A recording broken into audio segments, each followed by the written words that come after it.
Bem, vamos continuar recapitulando um pouco a substituição tributária para frente, porque é algo mesmo inusitado. Olha, o fato gerador é a ocorrência daquela situação que, definida em lei, gera obrigação de pagar um tributo. Portanto, a obrigação de pagar um tributo surge com a ocorrência do fato gerador. Na substituição tributária, o fato gerador ainda não ocorreu. E mesmo assim, há a obrigação de pagar um tributo. Ou seja, obrigação de pagar um tributo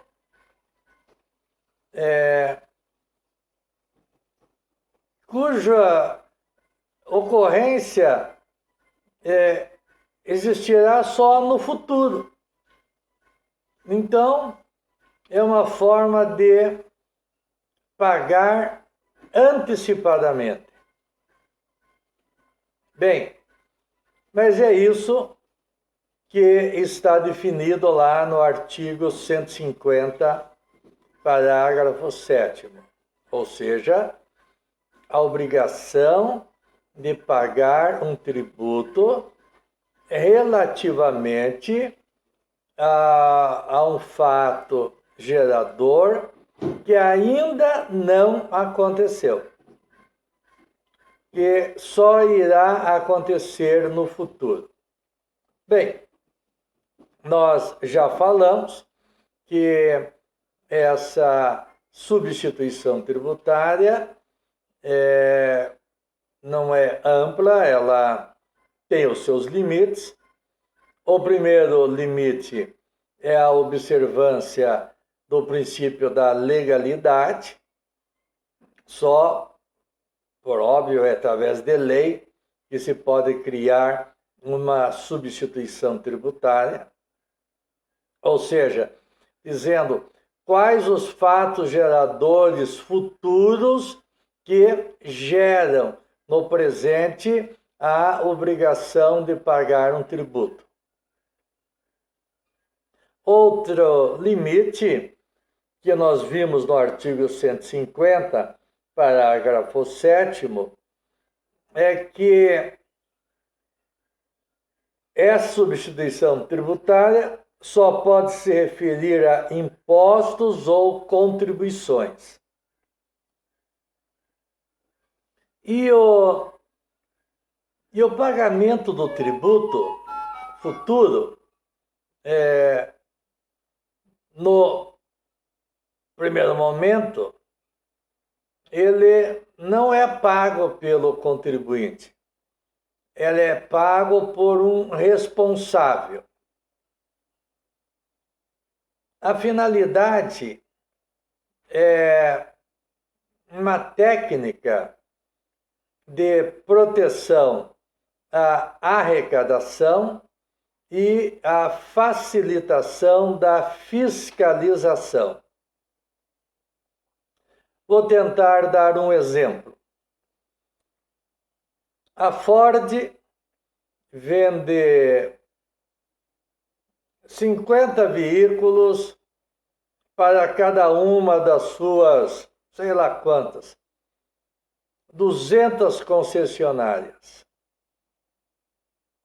Ora, nós, relativamente aos veículos, temos duas operações. A Ford vendendo para as concessionárias e as concessionárias vendendo para o consumidor final. Então, na primeira operação, é devido um tributo, ou seja, vamos dar, por exemplo, o ICMS. O ICMS, relativamente àquele valor que a Ford transferiu os veículos para as concessionárias. Então vamos lá. Transferiu os veículos para as concessionárias por, vamos dar um exemplo qualquer, por 50 mil reais. Então, tem que ser pago o ICMS sobre esses 50 mil reais. A concessionária, quando for vender para o consumidor, irá vender por 70 mil reais. Então, no primeiro momento, tem que ser pago o imposto, estamos dando exemplo do ICMS, sobre a venda da Ford para a concessionária. Vamos imaginar, claro que não é, mas vamos imaginar que a alíquota seja 10%. Não é isso, é 30 e poucos por cento. Mas vamos imaginar, para fazer um cálculo mais simples. Aí, sobre essa primeira venda de 50 mil, pagar-se-ia 5 mil reais, então. Daí, na segunda operação, da venda da concessionária para o consumidor por 70 mil, teria que ser pago, então, o imposto sobre essa diferença, dos 50 para 70, ou seja, sobre os 20 mil. Daí teria que ser pago, então, mais 2 mil. Bem, mas a venda do veículo da concessionária para o consumidor é um fato futuro. Não aconteceu ainda. O fato que aconteceu é só a primeira operação, a venda da Ford para a concessionária. A substituição tributária, então, ela significa que nessa primeira operação da venda para a Ford para a concessionária, ou seja, 10% sobre 50 mil, que nessa primeira operação seja pago o tributo relativamente a ela, mas também antecipadamente o tributo que será devido quando a concessionária vender para o consumidor final. Então, pela substituição tributária, a Ford terá que recolher o tributo relativamente à primeira operação, ou seja, quando ela vendeu o veículo para a concessionária, e também terá que recolher o tributo relativamente à futura venda da concessionária para o consumidor final. Então, é isso que significa pagar o tributo sobre um fato gerador futuro. Qual é o fato gerador futuro? A venda do veículo da concessionária para o consumidor final. Então, tudo isso já é feito antecipadamente. Qual é a relação da Ford com a venda da concessionária do veículo para o consumidor final? Nenhuma. Por isso a Ford ela não é contribuinte relativamente a esta segunda operação. Ela é responsável, não é contribuinte, mas ela é responsável. Por isso que vai dizer lá o artigo 150, parágrafo 7º, a lei poderá atribuir a sujeito passivo de obrigação tributária a condição de responsável pelo pagamento do imposto ou contribuição, cujo fato gerador deverá ocorrer posteriormente. Então, a Ford será responsável pelo recolhimento do tributo devido no caso da venda da concessionária para o consumidor final. Então, veja, ela é contribuinte em relação à primeira venda, à primeira operação, da venda dela para a concessionária. Aí ele é contribuinte. Mas em relação à segunda operação, não tem nada a ver. Mas ela é considerada responsável. E ela tem que, portanto, recolher o tributo, não na sua condição de contribuinte, nessa segunda operação, mas na sua condição de responsável. Muito bem. Aí, bom, e esse é um exemplo simples, né? Facilita a fiscalização? Sim, porque o fisco daí não vai ter que fiscalizar as vendas feitas pela concessionária ao consumidor final. Ela vai fiscalizar só a Ford. Não precisará fiscalizar todas as concessionárias. Por quê? Porque o tributo já está arrecadado. Não tem como a concessionária sonegar o tributo, porque ele já foi pago, não há como sonegar. Então, é uma técnica de arrecadação. Já antecipa-se a arrecadação daquele fato gerador futuro. E é também uma técnica que auxilia a fiscalização, ou seja, a respeito das vendas dos veículos, só precisará ser fiscalizada a Ford, não precisará ser fiscalizadas as concessionárias. Então, facilita a fiscalização, só se fiscaliza a Ford. E auxilia a arrecadação, ou seja, já se arrecada antecipadamente aquilo que seria devido futuramente. Portanto, evita a sonegação. Não dá para sonegar um tributo que já foi antecipadamente recolhido, por óbvio. Bem, e o responsável o sujeito passivo, então, dessa segunda operação é o responsável, não é o contribuinte, é o responsável. No caso, o exemplo que estou citando é a Ford. Se nós formos ampliar isso para, por exemplo, postos de gasolina, imagine, a Petrobras distribuidora vai distribuir, sei lá, para 1.000 postos de combustíveis. Eu teria que fiscalizar os 1.000 postos de combustíveis se eles estão recolhendo devidamente.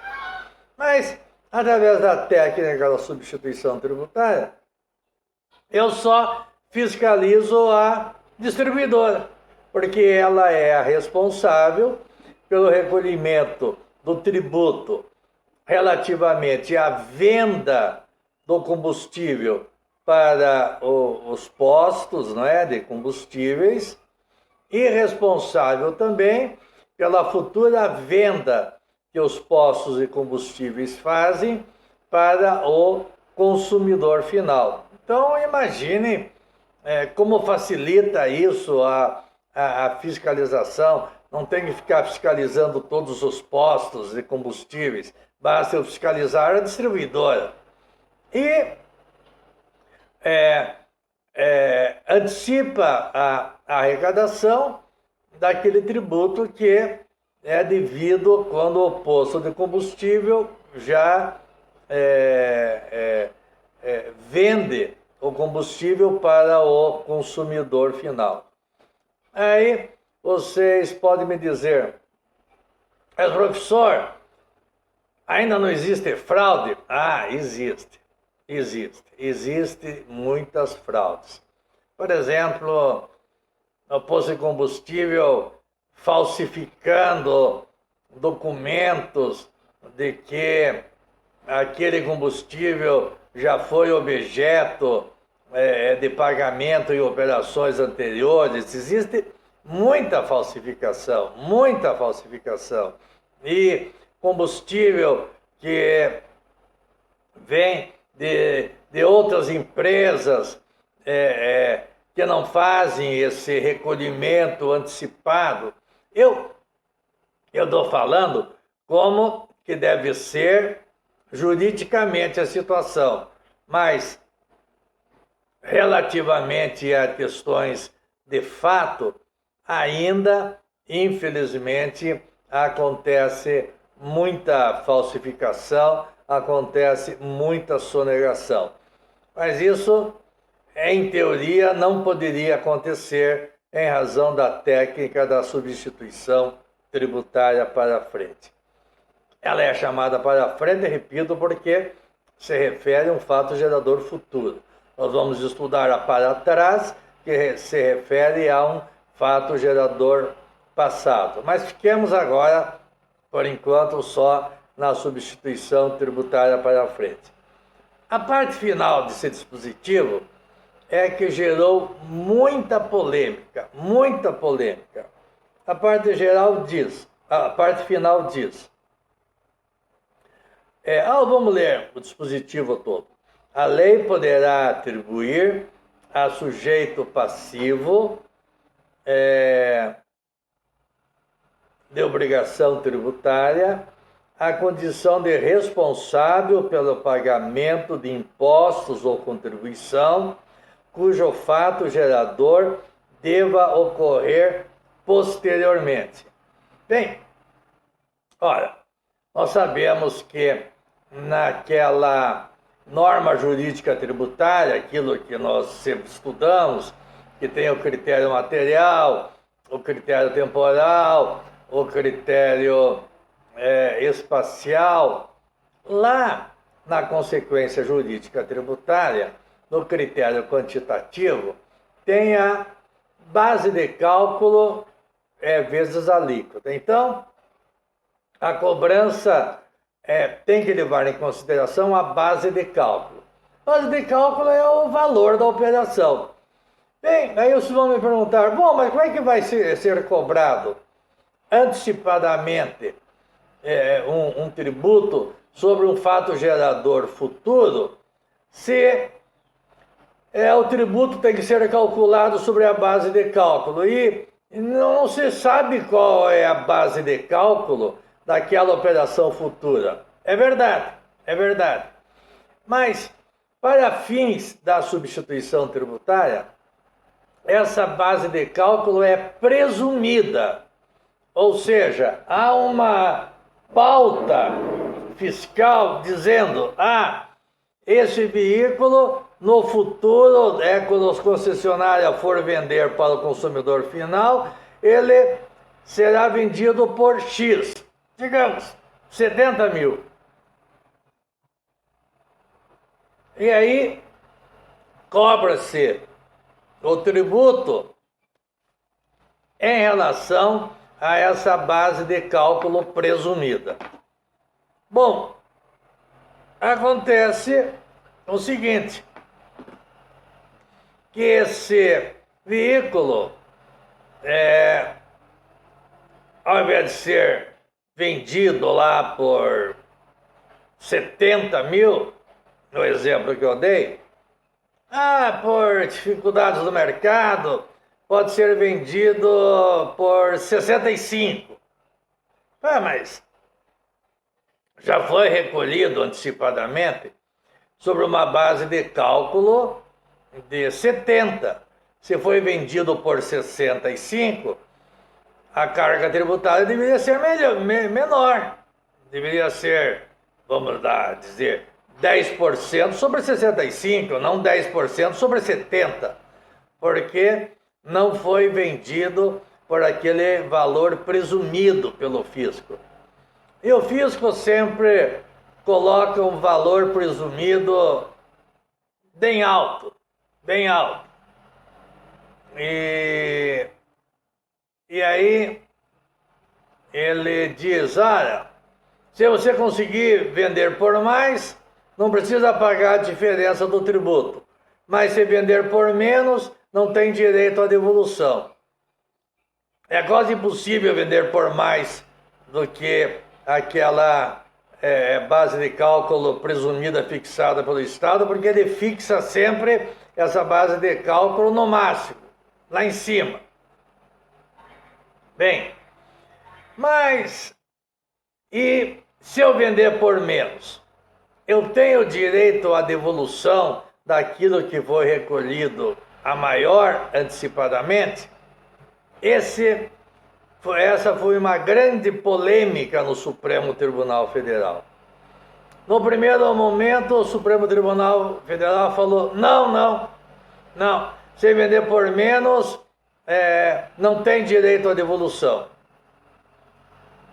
Eu tive a oportunidade, naquele meu livro, O Princípio do Não Confisco, dizer que isso teria uma natureza confiscatória, ou seja, se a base de cálculo da operação futura fosse menor do que aquela presumida pelo fisco, o fisco estava se apropriando indevidamente dessa diferença e que isso caracterizaria uma espécie de confisco. Porque o fisco tem direito de cobrar o tributo nos termos da lei, ou seja, se a base de cálculo foi de 65 mil, ele não pode ficar com a diferença do imposto recolhido, que foi antecipadamente recolhido sobre 70 mil. Isso da minha ótica, confisco. Mas no primeiro momento, o Supremo falou, não importa. Aquilo que foi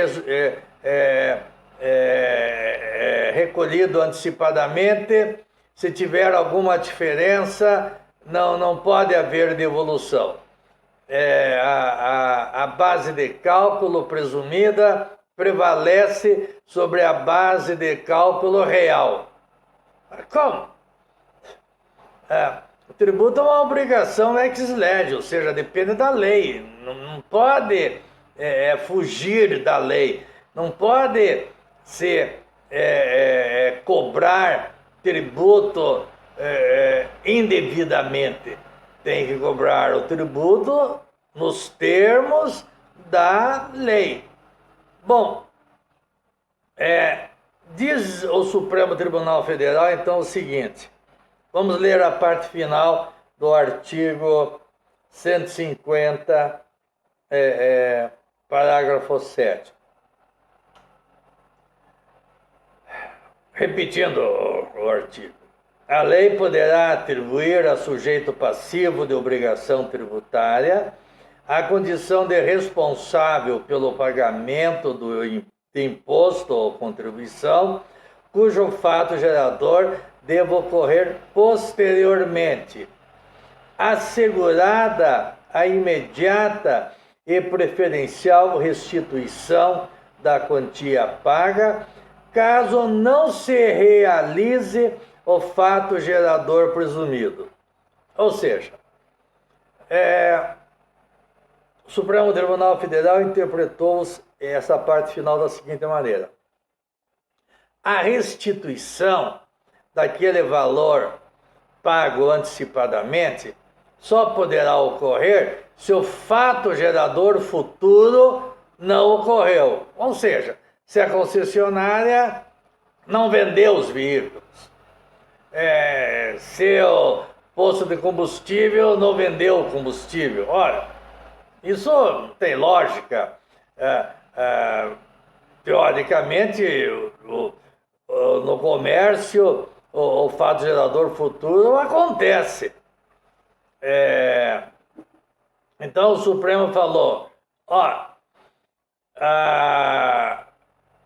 a devolução desse tributo relativamente a fato gerador futuro só acontece se esse fato futuro não ocorrer.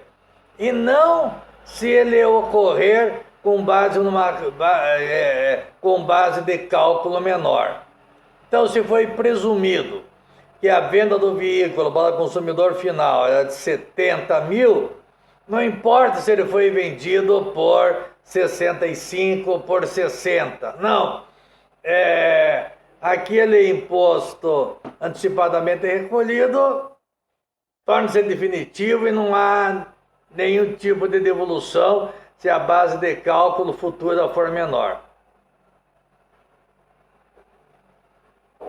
Eu me bati muito a esse respeito, mas finalmente o Supremo Tribunal Federal mudou recentemente a sua posição e reconhece agora que, efetivamente, se a base de cálculo do fato gerador futuro ocorreu de uma forma menor que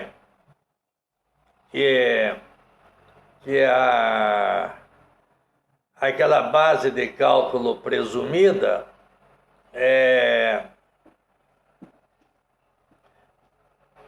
possível a devolução dessa diferença. Foi uma batalha muito grande, o fisco se insurgiu muito a esse respeito, mas agora, na minha ótica, chegou-se a uma solução correta. Se o fato gerador futuro ocorrer tendo uma base de cálculo inferior àquela base de cálculo que foi presumida e em relação à qual já foi antecipado o imposto,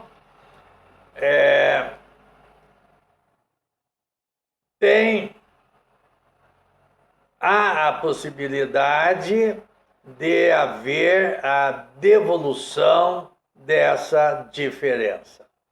Mas isto foi uma coisa muito discutida.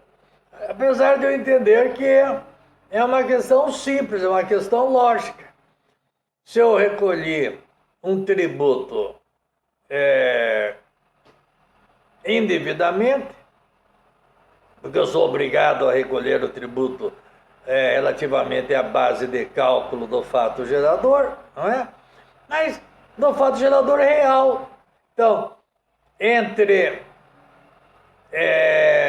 prevalecer um tributo com base em uma base de cálculo presumida sobre uma base de cálculo real, eu entendia que tinha que prevalecer a base de cálculo real sobre a base de cálculo presumida, e não vice-versa, que a prevalecer a base de cálculo presumida, estar-se-ia havendo, no meu entender, uma apropriação indébita ou um enriquecimento ilícito por parte do Estado, do fisco, né, de maneira geral. Bom, espero que agora eu tenha explicado melhor a questão da substituição tributária para frente, porque nós começamos a estudar no nosso bate-papo anterior. Agora, paralelamente com a substituição tributária para frente, nós temos a substituição tributária para trás, e é inverso. Na substituição tributária para frente, eu recolho antecipadamente um tributo que seria devido no futuro. Na antecipação, a substituição tributária para trás, eu vou recolher um tributo que era devido no passado e não o foi.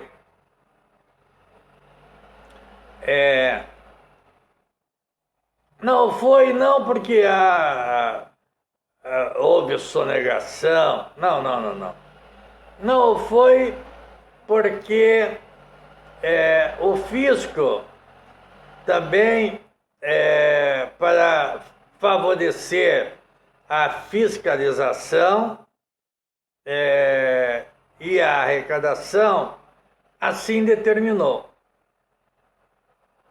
Bem, o ICMS, vocês sabem que é a venda, a circulação da mercadoria, não é?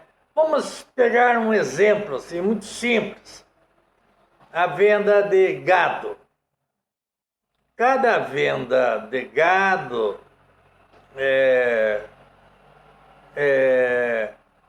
teria que pagar o ICMS. Mas é praticamente impossível o fisco ficar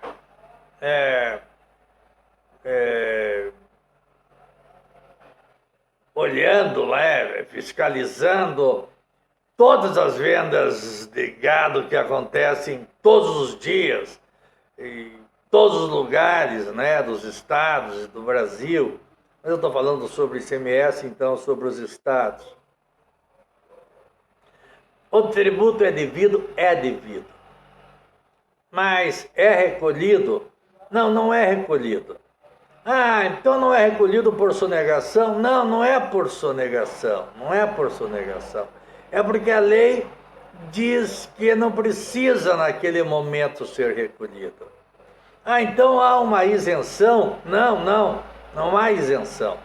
Porque na isenção, o tributo é devido e dispensa-se o pagamento. Na substituição tributária para trás, o tributo é devido, mas não se dispensa o pagamento. O que se dispensa é o pagamento naquele momento. A obrigação tributária é transferida para a operação posterior.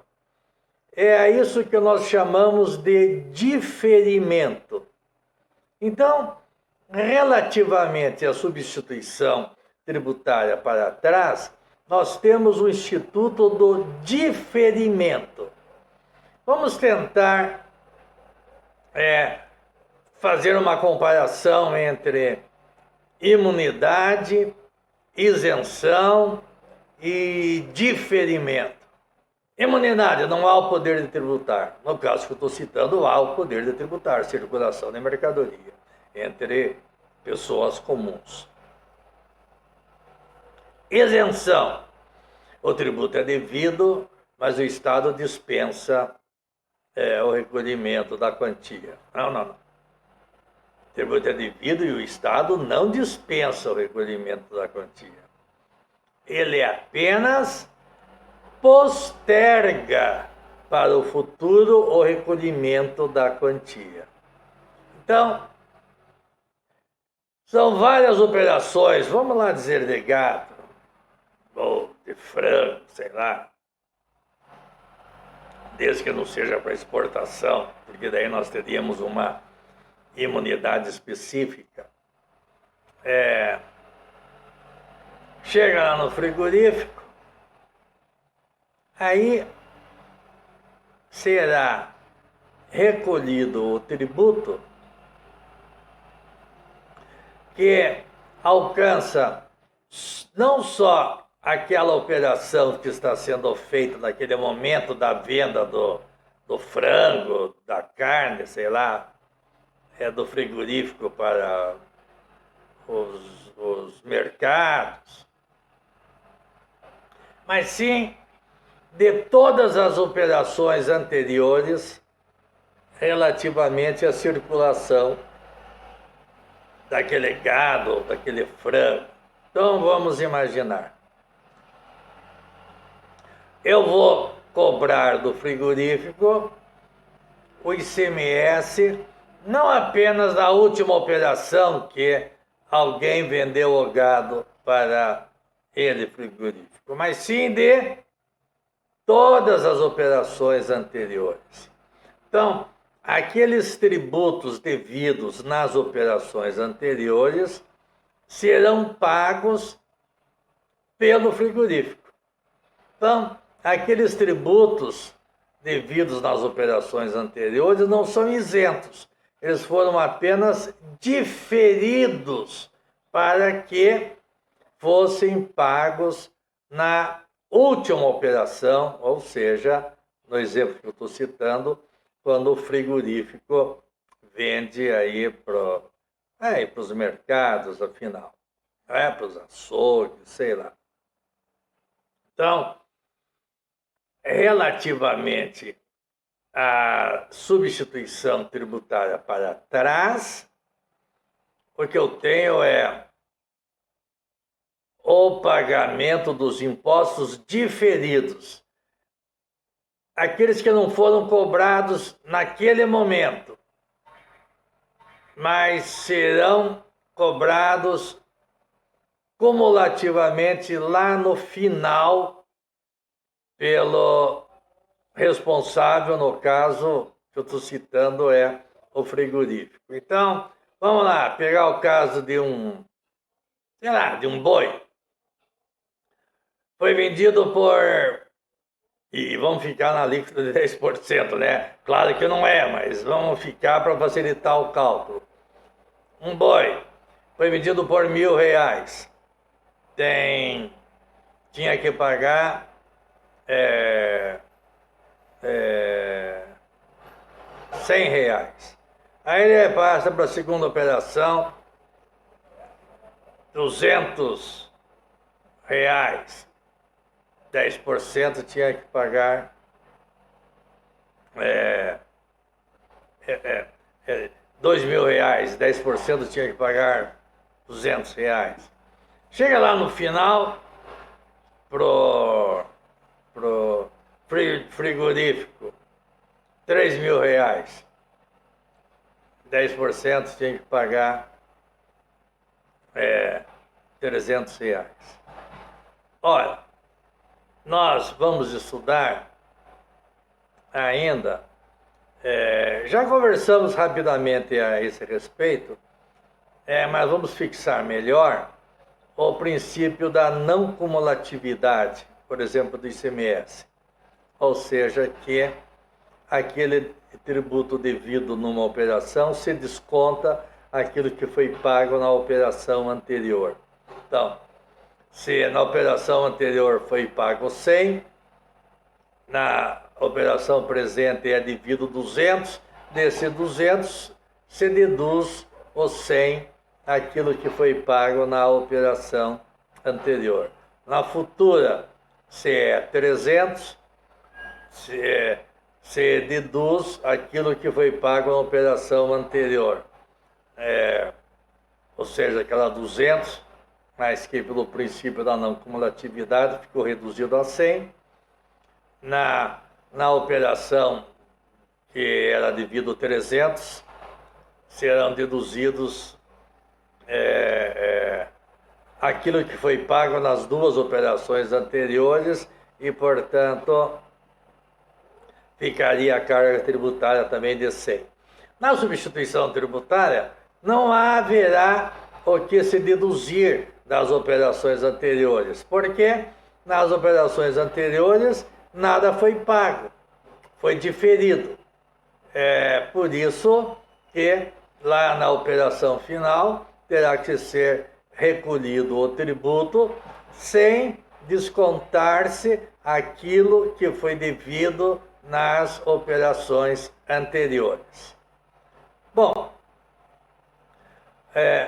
espero que vocês tenham entendido. Penso que na substituição tributária para frente vocês devem ter captado. E na operação tributária para trás também não é difícil É só nós lembrarmos do princípio do diferimento e fazermos a distinção entre diferimento, isenção e imunidade. Imunidade é a ausência do poder de tributar, isenção, o tributo é devido, mas é dispensado o pagamento, e no diferimento o tributo é devido, mas dispensado o pagamento naquele momento. O pagamento tem que ocorrer na operação posterior. Nós vamos bater um papo, então, na nossa próxima aula sobre fato gerador, que é aquela situação definida em lei que, ocorrendo, gera obrigação de pagar o tributo, e que nós temos no direito tributário a obrigação principal e a obrigação acessória. A obrigação principal é uma obrigação de pagar o tributo ou pagar a multa, e a obrigação acessória é uma obrigação de fazer ou deixar de fazer no interesse da fiscalização e da arrecadação. Vamos lá, uma obrigação de fazer, emitir notas fiscais. Então não é uma obrigação de pagar, é uma obrigação de fazer. Preenchimento de declarações, prestar informações, escrituração de livros, são obrigações de fazer. Então, nós temos que fazer essa distinção. A obrigação principal é uma obrigação de pagar. A obrigação acessória é a obrigação de fazer ou deixar de fazer. Mas isso nós iremos trabalhar no nosso próximo encontro.